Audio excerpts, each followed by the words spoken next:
দলের পক্ষ থেকে সালাম জানাই।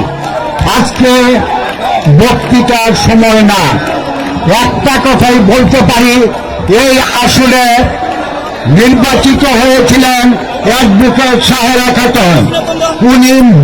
ওনার মৃত্যুতে এই আসন শূন্য হয়। আজকে আওয়ামী লীগ মনোনীত প্রার্থী এবং জাসদ সহ 14 দল সমর্থিত প্রার্থী নৌকা মার্কার আলহাজ হাবিব হাসান দাঁড়িয়েছে।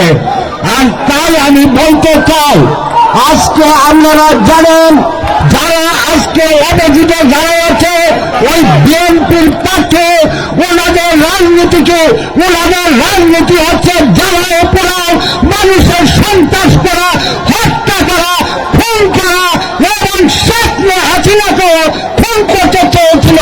আর তার বিরুদ্ধে 14 দলের নেতৃত্বে ওই শেখ হাসিনার নেতৃত্বে অপর দিকে চলছে উন্নয়ন, শান্তি, অগ্রগতির রাজনীতি। তাই আজকে সাহেরা খাতুন মারা যাওয়ার কারণে আমাদের অনেকগুলি কাজ বাকি আছে, অনেক রাস্তা আছে, কিছু গ্যাসের সমস্যা আছে। তাই আমরা যদি উন্নয়ন চাই, অগ্রগতি চাই, আমাদের সমাধান চাই, তাহলে 14 দল আওয়ামী লীগ মনোনীত প্রার্থী হাসান হাবিবকে নৌকা মার্কায় ভোট দিয়ে জয়যুক্ত করতে হবে।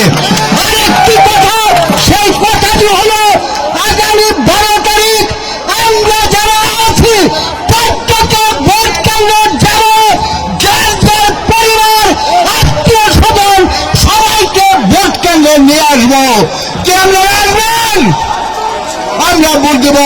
জয় বাংলা, জয় হোক বাংলার বাহালুকি মানুষের।